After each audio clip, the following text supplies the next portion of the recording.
ಸರೋಜಿನ್ ಹೇಗೂ ವಾಸಿ ಆಗ್ತಾ ಇದೆ. ಅವಳನ್ನ ಬೆಂಗಳೂರಿಗೆ ಕರ್ಕೊಂಡು ಹೋಗೋದೇ ವಾಸಿ. ಯಾಕೆ ಹೀಗೆ ಮಾತಾಡ್ತಿದ್ದೀರಾ? ಏನ್ ತಿಳ್ಕೋತ್ಯ? ಕಮಲಿ ಅಂತ ಅವಳನ್ನ ನಂಬಕ್ಕಾಗಲ್ಲ ಗೌರ. ಅದಕ್ಕೆ ಅವಳಿಗೆ ಹೆದರ್ಕೊಂಡು ನಮ್ಮ ಮಗಳನ್ನ ನಾವು ಕಳ್ಕೊಳ್ಳೋದ? ಅಂದ್ರೆ ನಿನ್ ಮಗಳು ಅವಳ ಮಗಳನ್ನ ಕಳ್ಕೊಂಡ್ರೆ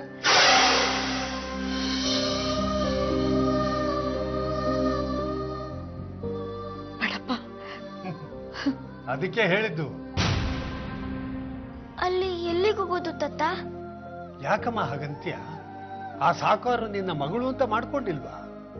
ಆದ್ರೆ ಅಜ್ಜಿ ಆಂಟಿಗೆ ನಾನಲ್ಲಿರೋದು ಇಷ್ಟನೇ ಇಲ್ಲ. ಇಲ್ಲಿ ಇಟ್ಕೊಂಡ್ರೆ ಹೀಗೆ ಇದ್ದು ಬಿಡ್ತಾಳೆ ಸರು. ಅವಳ ಕಾಯಿಲೆ ವಾಸಿ ಆಗ್ಲಿ ಅಂತ ಅಲ್ಲಿ ಬಿಟ್ಟಿರೋದು ಅಷ್ಟೇ. ಆಮೇಲೆ ನಮ್ಮ ಮಗಳೇ ಯಾವತ್ತಿದ್ರು ನಮ್ಮ ಮಗಳೇ ಅಲ್ವಾ ಗೌರ? ಈ ಮಗುಗೆ ಆಧಾರ ಬೇಕು.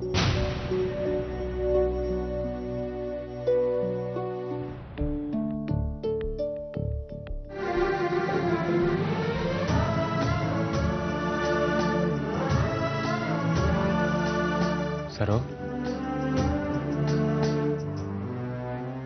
ಹೇ ಸರೋ,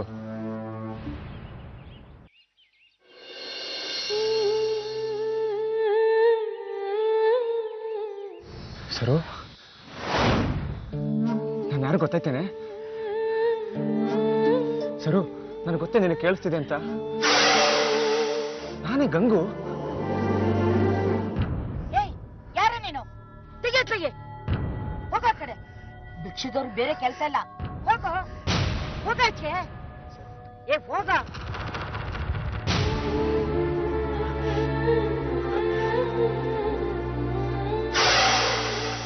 ಸರ್ಜಾ, ಸರು, ಏನಾಯ್ತವ? ಏನಾಯ್ತು ಸರ್ಜಾ? ಯಾಕಮ್ಮ?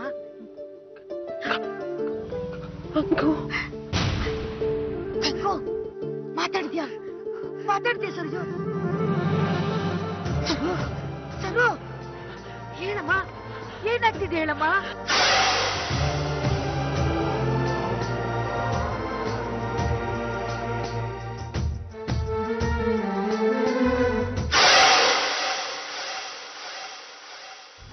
ರಂಜಿತಾ, ನೋಡು, ಸರೋಜಾ ಬಂದಿದ್ದಾಳೆ.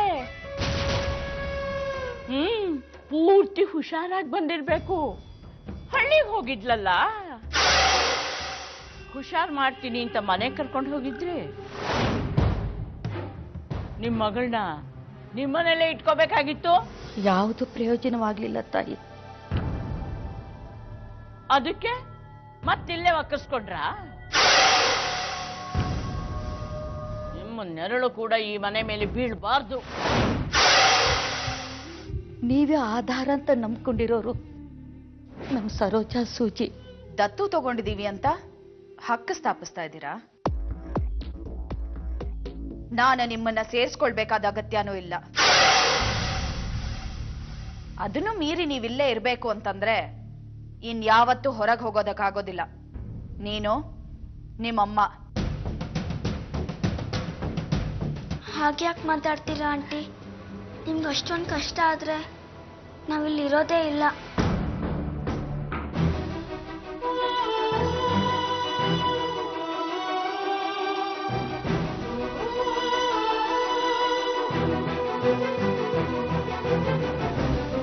ಹಲೋ, ಶ್ರೀನಿವಾಸ್ ಅವರ?